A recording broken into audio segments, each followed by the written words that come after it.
Iran জুড়ে চলমান সরকার বিরোধী বিক্ষোভ ভয়াবহ আকার ধারণ করেছে। তেহরানের সরকার বিরোধী বিক্ষোভ দমনে নিরাপত্তা বাহিনীর গুলিতে এক রাতে নিহত হয়েছেন 2 শতাধিক বিক্ষোভকারী।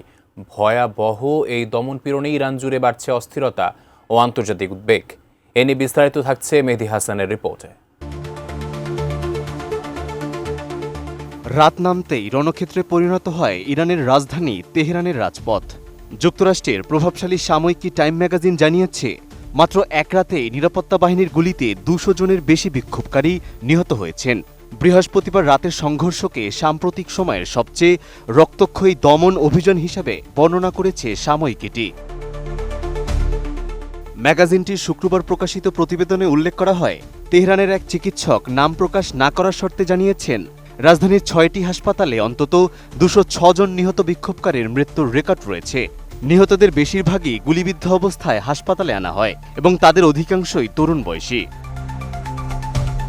আমি বুঝি নির্মাণের শিল্প, সালাম স্টিল বোঝে ডিউরেবিলিটি। সালাম স্টিল, মোস্ট ডিউরেবল স্টিল।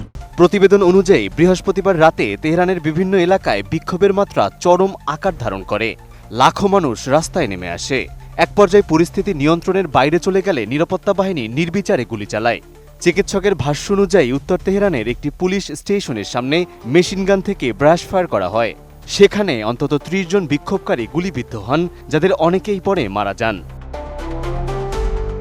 হাসপাতাল কর্তৃপক্ষ ম্যাগাজিনটিকে আরও জানিয়েছে, শুক্রবার সকালে হাসপাতালগুলো থেকে নিহতদের মরদেহ দ্রুত সরিয়ে ফেলা হয়।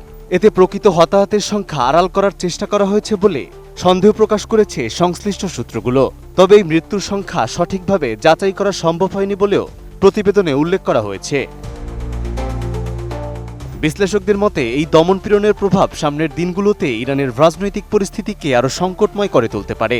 এরই মধ্যে যুক্তরাষ্ট্রের প্রেসিডেন্ট ডোনাল্ড ট্রাম্প হুঁশিয়ারি দিয়ে বলেছেন, বিক্ষোভকারীদের হত্যার দায় ইরান সরকারকে চড়া মূল্য দিয়ে শোধ করতে হবে, যা পরিস্থিতিকে আরও উত্তপ্ত করে তুলেছে।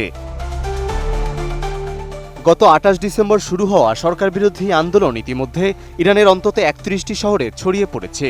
বৃহস্পতিবার রাতের রক্তক্ষয়ী ঘটনার পর শুক্রবার রাতেও তেহরান সহ বিভিন্ন শহরে হাজার হাজার মানুষ রাস্তায় নেমে আসে।